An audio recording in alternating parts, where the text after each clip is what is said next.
Salut la team Evolution, j'espère que vous allez bien. Aujourd'hui, on va parler des mousquetons.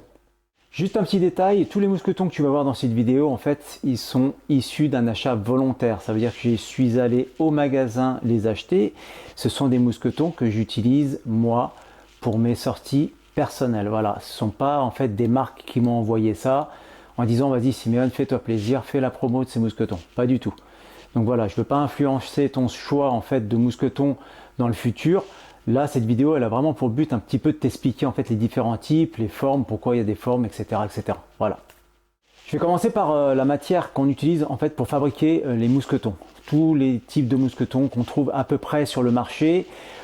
Il y a deux types de matières principales, donc il y a l'acier. Et puis de l'autre côté, en fait, on trouve l'aluminium avec du zinc, donc ce qu'on appelle le Zicral. Voilà, une matière très légère et aussi résistante que l'acier. Là, je vais vous faire la présentation en fait d'un connecteur. Donc nous, ce qu'on appelle un mousqueton. Il faut savoir que le terme connecteur, c'est un petit peu le terme technique, mais communément, nous, on appelle ça un mousqueton. Et tout le monde appelle ça un mousqueton. C'est sûr que si tu vas sur Internet et tu tapes quel connecteur choisir, tu vas certainement tomber sur des pages de connecteurs électriques. Hein. Voilà. Mais si tu tapes mousqueton, tu vas tomber sur ce qu'on veut voir aujourd'hui. Voilà, c'est ça. Donc il faut savoir que ton connecteur, ton mousqueton, il est composé d'un corps, ici, voilà. Ici, tu as le dos du mousqueton. De l'autre côté, tu vas avoir la partie qui est amovible. Hein. Tac, lorsque ça s'ouvre ici, c'est ce qu'on appelle le doigt. Le doigt, sur ce type de mousqueton, on appelle ça un mousqueton de sécurité. Pourquoi? Parce que là, avec cette bague ou cette vis, cette virole, voilà, on va l'appeler la vis, lorsque je verrouille, je ne peux plus ouvrir le doigt. C'est pour ça qu'on appelle ça un mousqueton de sécurité. Et là, je peux ouvrir tranquillou et le doigt s'ouvrira. Voilà. Ici, tu as la partie qu'on appelle le grand axe et ici, tu as la partie qu'on appelle petit axe. Une chose très importante aussi à dire sur les mousquetons, tu vas avoir bien sûr la marque du mousqueton, pas mal de chiffres et bien sûr ce qui nous intéresse en fait, les normes. Alors parmi les chiffres qui sont sur ces mousquetons ici, on va trouver, tac, si j'arrive à faire la mise au point, voilà, on va trouver bien sûr la résistance du mousqueton. Donc comme je t'ai dit, la résistance dans le grand axe et la résistance dans le petit axe. Et avec la résistance doigt ouvert. Bien, comme je te l'ai dit tout à l'heure, nous, il y a pas mal de choses qui sont inscrites sur les mousquetons. Ce qui nous intéresse, c'est les normes. Il faut faire attention lorsque tu achètes un mousqueton, il faut bien qu'il soit normé en fait CE, hein, et puis bien sûr, des fois, tu vas pouvoir avoir la date de fabrication. Donc là, en fait, celui-ci, la date de fabrication, on la trouve ici précisément. Tac, juste là. Voilà, ici, tu la trouves là. Nous, ce qui nous intéresse, comme je t'ai dit, c'est la norme CE. Pourquoi? Parce que le fabricant, quand il fabrique son mousqueton, lui, il va le tester, il va dire qu'il résiste à telle résistance en kilonewton dans le grand axe, dans le petit axe, avec le doigt ouvert, etc. Mais par contre, il va l'envoyer à un laboratoire indépendant qui, lui, va faire les tests et qui, lui, va te certifier, en fait, par ces tests-là, la résistance du mousqueton. Donc comme ça, après, le fabricant va pouvoir le graver sur son mousqueton. Voilà. Il faut savoir aussi qu'on a, aussi l'Union internationale des associations d'alpinisme. Voilà, ce label, tu peux le trouver en fait sur les mousquetons. Donc un label, c'est un peu comme, dans le commerce. Hein. Lorsque tu vas acheter de l'alimentation, par exemple, il y a certains laboratoires privés qui vont te donner en fait un label. C'est un gage de garantie supplémentaire. Donc il faut savoir que l'Union internationale des associations d'alpinisme, ils ont pour but de nous protéger, nous alpinistes, hein, pardon. Donc ça veut dire qu'ils vont faire en sorte de tester le matériel et de voir s'il répond au cahier des charges. S'il répond au cahier des charges, la marque pourra y imposer le label UIAA. On va trouver aussi une autre norme en fait qui est notée sur le mousqueton. Tu la vois juste ici, c'est EN 12275. Donc ça, c'est tous les mousquetons qui sont normés en fait pour l'escalade et l'alpinisme. Hein. C'est spécifique aux activités d'escalade, de spéléologie, d'alpinisme, etc. Voilà. Donc ça, c'est quelque chose de supplémentaire que tu vas trouver sur les mousquetons. Alors, pas sur tous les mousquetons, hein, parce qu'il y en a qui sont exempts, mais par contre, tu vas trouver au moins la norme CE. Bien, pour que tu y voyes un peu plus clair, parce que c'est pas évident, c'est vrai que quand tu vas dans ton shop pour aller acheter des mousquetons, tu te mets gentiment à l'alpinisme ou à l'escalade, on te donne une liste et on te dit vas-y, va faire tes courses, c'est pas facile. Donc tu arrives au shop, là tu vois tous ces mousquetons sur la tête de gondole là, et puis ça brille, c'est beau, il y a des couleurs flashy, etc. Mais des formes aussi différentes, etc., etc. Et plein de choses écrites dessus. Donc on va essayer de décortiquer un petit peu tout ça pour que tu comprennes un petit peu que les fabricants, lorsqu'ils fabriquent un mousqueton, il est fait pour une utilisation précise. Voilà. Et des fois, lorsque tu l'utilises pas correctement, ça peut être un petit peu la catastrophe, quoi. Ok. Donc, un bon choix, par exemple, de la forme du mousqueton, ça va te permettre de gagner sur la sûreté, et puis tu vas pouvoir l'utiliser dans un usage bien précis. Voilà. Donc, en fait, la forme du corps d'un mousqueton, il va influer, par exemple, sur sa résistance sur le grand axe. Voilà, ici. Il va avoir un équilibre de la charge. Il va avoir aussi une grandeur d'ouverture ici, là. Tu vois, quand tu vas ouvrir le doigt, tu vas y passer une corde, mais si jamais, par exemple, tu fais de la via ferrata où tu dois y passer vraiment un gros câble, des fois, ça passe pas. Donc ça peut influencer sur le choix que tu vas faire pour acheter ton mousqueton. Voilà. Il va y avoir tout simplement aussi la résistance pour des positionnements particuliers, c'est-à-dire que si par exemple ici tu demandes quand même à avoir une résistance un peu plus importante parce que tu as peur que ça tourne lorsque tu vas faire ton activité, si ici tu as une résistance on va dire de 8 ou 10 kN par exemple, si ça te convient, tu vois, ça peut influencer sur le choix que tu vas faire pour acheter le mousqueton. Et il va y avoir aussi une chose très importante, la préemption en fait, quand tu vas prendre ton mousqueton en main. Voilà. Est-ce qu'il est facile à manipuler? Est-ce que là, tu vois, la bague, elle est facile à verrouiller ou pas? Donc ça peut être des choix qui sont relativement importants. Voilà. Qui peuvent te guider un petit peu dans le choix de ton mousqueton. Donc on va voir en revue en fait les mousquetons les plus courants en fait que tu vas trouver dans ton shop sur le marché. On va commencer par le mousqueton en forme de dé. Tu vois là il y a, je sais pas si c'est mieux dans ce sens-là ou dans ce sens-là, mais tu vois ça fait un dé là. Tu vois très très bien que ça fait un dé. Voilà. Donc ici on se rend bien compte, enfin tu le sais pas encore, mais enfin peut-être tu le sais, peut-être, mais le dos du mousqueton ici, là, c'est la partie, cette partie-là, c'est la partie la plus résistante du mousqueton, cette partie-là. Donc le fait qu'il soit en D, tu vois, là ici, naturellement, il va se positionner vers cette courbe ici. Donc tu vas avoir quand même une bonne résistance sur le grand axe. Alors il est pas mal. Alors le mousqueton en forme de D, lui, il va avoir un positionnement de la charge dans l'axe de résistance maximale, au plus près du côté du dos. C'est ce que je t'expliquais tout à l'heure. Voilà. Il va être adapté par exemple pour des connexions d'appareils ou d'ancrage, et ça va être assez simple d'utilisation. Dans cet exemple, on va trouver les mousquetons de type ovale. Tu vois là, celui-ci il est complètement ovale, c'est-à-dire qu'il va avoir la même charge d'un côté que de l'autre. Donc il va avoir un équilibre parfait en fait dans le grand axe. Donc pour tirer des charges par exemple, pour être complètement vertical, ça va être super. Et puis si jamais tu veux positionner une poulie, ici elle va vraiment rester parfaitement dans l'axe. Donc ça, ce sont les mousquetons dits ovales. Là on va trouver les mousquetons en forme de poire. Donc comme tu peux voir, il y a une partie vers le bas qui est plus resserrée, il y a une partie vers le haut qui est beaucoup plus large. Donc tout simplement pourquoi? Parce que là, ces mousquetons-là, on va pouvoir y mettre un grand nombre d'éléments en fait sur la partie haute du mousqueton.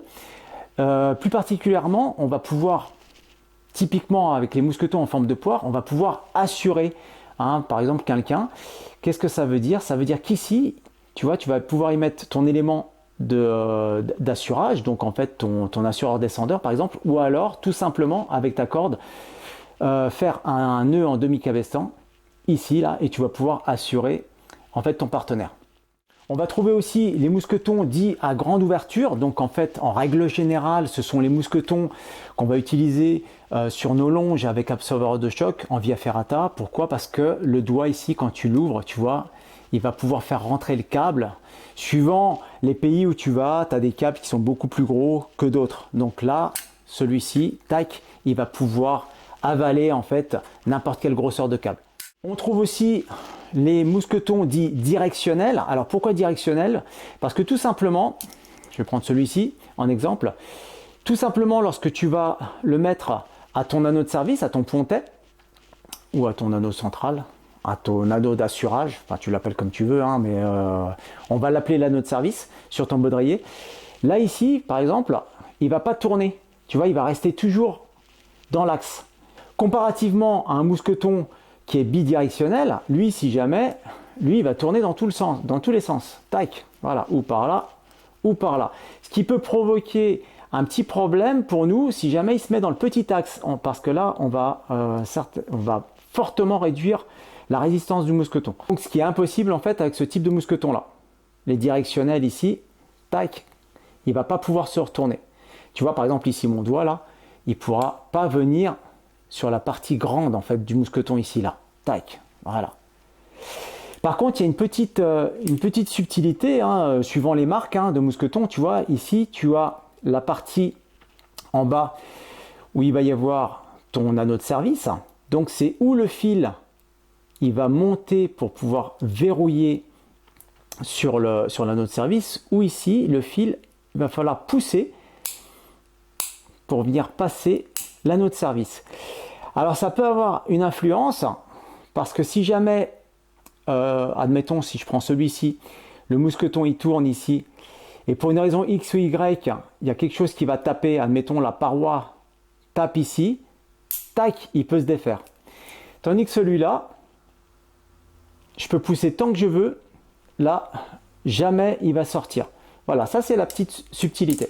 On trouve aussi sur le marché des mousquetons comme celui-ci. Donc ça c'est un mousqueton de sécurité, donc toujours pareil, une forme en poire, un classique, avec une bonne préhension. Hein, tu vois, là regarde, ça a été dessiné pour que vraiment on puisse bien le tenir en main.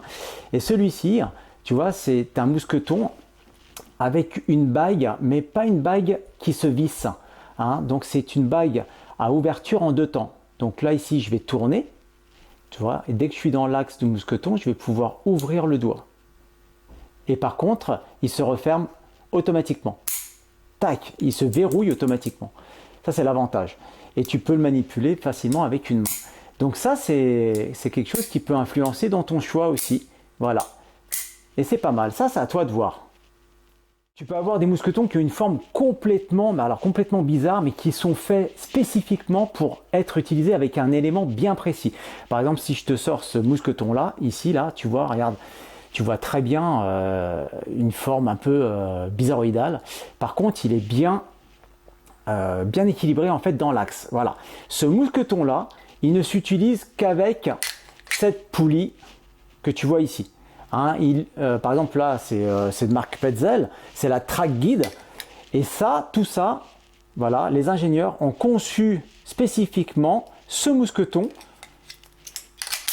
pour cette poulie. Voilà, c'est indissociable parce que c'est vraiment fait pour ça.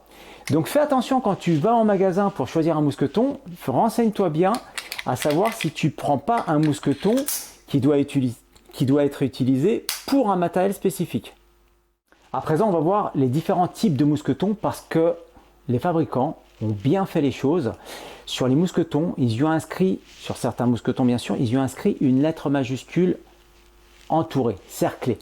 Et cette lettre-là va nous indiquer le type d'usage spécifique aux mousquetons. On commence tout simplement par les mousquetons de type B. Voilà, les mousquetons de type B, alors ça c'est un mousqueton simple, d'accord, ok, il n'y a pas de verrouillage, comme celui-ci. Doigt droit, doigt courbé. Doigt droit, c'est celui qui va aller sur la plaquette. Et doigt courbé, c'est plutôt celui qui va accepter l'entrée de la corde. Voilà, c'est juste ça la différence. Sinon, ils ont exactement la même résistance. Et puis, ces mousquetons-là, en fait, ils sont exempts du marquage B. On ne va pas voir la lettre B, tout simplement parce qu'en fait, on appelle ça des mousquetons type progression. Hein, c'est un petit peu le tout venant en fait des mousquetons et en matière de sécurité, c'est ce qui est le plus top. Et puis, ils n'ont pas l'obligation d'avoir le marquage B. Voilà, tout simplement. Ceux-là, on les utilise spécifiquement pour former une dégaine, tu vois. Voilà. Donc la dégaine, elle est là. Je vais en parler un petit peu de la dégaine parce que tous les mousquetons que tu vas trouver sur une dégaine, c'est des types B. Hein, la résistance dans le grand axe est ici, tu vois. Et puis, comme on a dit tout à l'heure, au niveau du dos, tu as la plus forte résistance du mousqueton.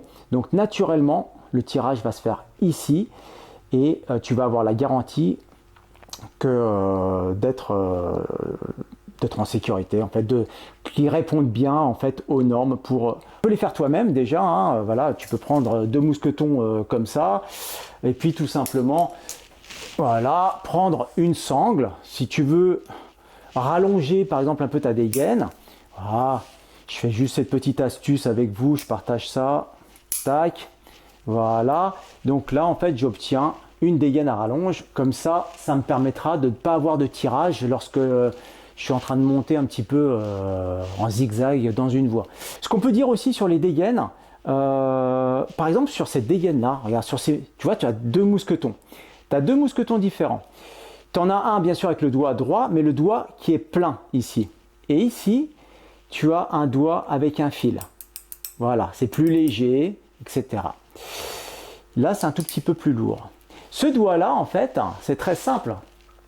Hein, le doigt qui est droit là, il va se mettre au niveau de la plaquette, tout simplement. Et puis le doigt avec le fil, tu y passeras la corde. Et rappelle-toi, hein, j'ai fait une vidéo sur comment placer tes dégaines, etc. Tu auras toujours un string sur la partie où, du mousqueton où il va falloir y glisser la corde. Voilà. C'est intéressant de voir ça. Pourquoi? Parce que tu remarqueras que là où tu passes la corde, il y a un fil. Bon, ça je l'ai déjà dit. Et là, il y a un doigt plein. Qu'est-ce qui se passe? Le doigt plein, en fait, il est lourd. Donc, ça veut dire que si, par exemple, tu as une dégaine avec 2 doigts pleins, qu'est-ce qui se passe? Lorsque le mousqueton il va taper le rocher, il va s'ouvrir. Il va s'ouvrir. Et la corde, elle risque de s'échapper. Donc, c'est pour ça que les fabricants ont mis un fil en bas. Pourquoi? Parce que le fil, si je fais la même chose, ça fait mal. Voilà. On n'entend rien. Le doigt ici, il s'ouvre pas. Voilà. Voilà la spécificité en fait des dégaines avec un doigt plein pour la plaquette où on est sûr que là le doigt il va pas s'ouvrir. Et au niveau du bas où il y a la corde ici, là où la dégaine elle est susceptible en cas de chute, de taper sur le rocher. Si elle tape sur le rocher, sur la paroi, tac. Là, le doigt, il va pas s'ouvrir. Comme ça évitera en fait que la corde saute. Alors, juste pour ceux qui font beaucoup d'escalade, il y a quelque chose que je voudrais partager aussi avec vous. C'est cet objet-là. Cet objet-là qui est formé d'un mousqueton et puis d'une sangle assez rigide ici. C'est très rigide. Voilà. On appelle ça une dégaine anti-panique. Alors, c'est vraiment génial. C'est quand tu es en train de faire ton ascension et il te manque à peu près 10 20 cm pour que tu puisses clipper ta dégaine. Je m'explique. Un exemple très simple. Je dois clipper ma dégaine sur cette plaquette et tu vois, il me manque 10 cm. Là, je ne peux pas le faire. A contrario, si je prends par exemple ma dégaine anti-panique, j'ai juste à l'amorcer, tac, comme ça, et je vais pouvoir la prendre en bas. Voilà, il manque ces 10 cm là. Je vais pouvoir passer au niveau de la plaquette et la clipper. Comme ça, je suis sûr que là, elle ne peut pas se sauver, tu vois. Et je veux continuer ma progression. Je ne sais pas si tu as bien vu sur le mur, mais là, je te fais voir en grand. Tu vois, quand tu fais ça, là, ici, tac, il va être verrouillé ici. Et comme ça te permet tout simplement, lorsque tu es en train de grimper, de passer ta dégaine au niveau de la plaquette en appuyant ici, là, vers le bas. Tac, ça verrouille le doigt. Et là, tu peux gentiment continuer ta progression. Je trouve que c'est pas mal. Donc bien sûr, le type B, tu as compris, c'est le mousqueton par excellence en fait en termes de technique et de garantie d'avoir vraiment la charge au plus près du dos ici, lorsque tu as le tirage. Et tu as des types B comme celui-là, voilà, qui sont verrouillables. Voilà, ce sont des mousquetons de sécurité. Donc moi perso, lorsque je fais par exemple un relais, je vais utiliser ces mousquetons-là, hein, qui sont type B. Comme ça, je m'assure d'avoir la plus grosse résistance. Celui-là aussi, hein, il est très résistant, mais le seul problème par rapport à celui-là, on pourrait croire que c'est en fait ces deux formes de poire. Hein, c'est un peu piégeur en fait, hein, l'exemple que je te fais voir là. Mais l'avantage avec celui-ci, c'est que là ici, tac, il va glisser vraiment sur la partie du dos. Tandis que celui-là, il risque de rester sur l'axe. Et là, la résistance va être partagée entre le dos et le doigt. Donc, j'aurai pas une résistance maxi. Tu vois ce que je veux dire? Je pense que tu as compris là. Donc, dans les différents types de mousquetons, on va trouver les mousquetons dits H. Donc, H, c'est très simple. Il y a un H qui est noté ici, tu vois. La lettre en majuscule, cerclée.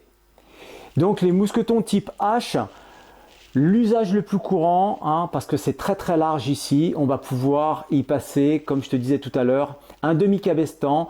Et c'est un petit peu les mousquetons d'assurage. Voilà, tu peux y mettre ton assureur descendeur, tu peux y mettre ton demi-cabestan. Ils sont vraiment super pour l'assurage. On trouve les mousquetons de type K. Donc c'est les mousquetons spécifiques qui sont sur les longes avec absorbeur de choc. Ce sont les mousquetons qu'on utilise pour la via ferrata. Hein, donc grosse ouverture. Généralement, ils ont une résistance qui monte pratiquement à 30 kN. Donc celui-ci fait 28 kN. C'est un exemple, hein, mais tu en as d'autres qui sont plus résistants que celui-là. Et ils sont relativement grands. Hein. Ils sont toujours dits de sécurité. Pourquoi? Parce que tu vois ici le doigt, je ne peux pas l'ouvrir. Là, je ne peux pas ouvrir le doigt. Tant que j'appuie pas sur la gâchette à l'arrière, c'est une double sécurité. J'appuie sur la gâchette et là, je peux ouvrir le doigt. Voilà. Donc ça, ce sont les mousquetons de type K. On va trouver les mousquetons de type X. Donc les mousquetons de type X, c'est tous ceux qui sont ovales. Tout simplement pour avoir vraiment au niveau du grand axe, tu vois, la possibilité de faire de porter une charge vraiment bien verticale. Et puis l'avantage qu'on a avec ce type de mousqueton là, c'est que si je prends une poulie, tu vois, elle va rester vraiment dans l'axe. Comparativement, si je prends par exemple un mousqueton en forme de D, je passe ma poulie à l'intérieur, regarde ce qui se passe. Voilà. Là, tu vois, en fait, naturellement, elle va se désaxer. Donc le D, par exemple, il ne va pas être adapté à y mettre une poulie. Si je remets la poulie sur mon ovale, tu vois bien que là, tout est dans l'axe. Donc là, je vais pouvoir, par exemple, faire une tyrolienne en toute sécurité. Il n'y aura pas de contrainte sur un côté ou de l'autre. Voilà, la charge sera bien répartie. Ensuite, tu vas avoir les mousquetons de type T. C'est ce qu'on appelle les mousquetons de terminaison. Donc, grosso modo, c'est ce qui va terminer ta chaîne d'assurage. Donc, celui-ci, comme tu vois, tu vas le mettre à ton bodard, comme je t'ai dit, et il va terminer la chaîne d'assurage. Celui-ci, il est top. Je trouve qu'il est top parce que je vais te faire voir un gros plan. Tu vois, il a en fait, il est de type B, H et T. Donc, ça veut dire quoi? B, parce qu'il va se mettre vraiment dans l'axe pour la plus grande résistance, près du dos ici. H, parce qu'il a une partie assez grande et tu peux pouvoir y mettre un demi-cabestan, un nœud en demi-cabestan ici, pour assurer. Et puis T, parce que c'est un mousqueton de terminaison, tout simplement. Voilà. Celui-là, il a les trois types. Je vais terminer par les mousquetons de type Q. Donc celui-ci, il est en acier. Ce sont les mousquetons typiquement de, comment est-ce qu'on appelle ça, de longue durée. Hein, ceux qu'on met par exemple sur des relais qu'on peut laisser des années. Voilà.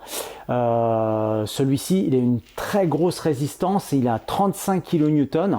Et ce sont des bagues, toujours des bagues, des vis manuelles. Tac, ils ne sont pas automatiques ou semi-automatiques. Voilà. Voilà. Donc ceux-là, c'est ceux que tu trouves, enfin c'est ceux que tu trouvais grosso modo sur les relais. Tu en trouves encore. Je veux partager une petite astuce avec toi, hein, c'est vraiment pour pas que tu te fasses piéger lorsque tu seras en alpinisme ou en escalade par exemple. Tu vois ici, là, sur la bague, lorsque tu vas la visser, pour pas que le doigt il s'ouvre, ne fais pas cette erreur-là. C'est-à-dire, ne la visse pas à fond et tu bloques ici. Mais tu bloques vraiment très très fort. Parce que le problème, c'est que tu risques de ne pas pouvoir déverrouiller la bague pour pouvoir ouvrir le doigt. Ça, c'est déjà arrivé en montagne et nous, on a dû couper la corde. Donc, c'est pas cool. Donc, fais attention à cette erreur-là. Donc, ce que tu fais, tu arrives en butée et tu fais un demi, enfin, pas un demi, mais tu fais un quart de tour en arrière. Comme ça, tu es sûr qu'en fait, il reste pas bloqué.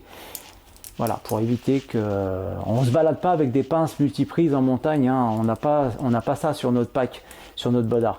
Donc, fais juste attention à ça. Et bien voilà, je viens de te présenter un petit peu vulgairement, un petit peu tous les types de mousquetons, les formes de mousquetons. Ce qu'il faut retenir, c'est quoi? C'est que bien sûr, les mousquetons, bah, ils sont beaux, ils brillent, ça te fait envie d'acheter celui-ci ou celui-là parce qu'il a une forme spécifique.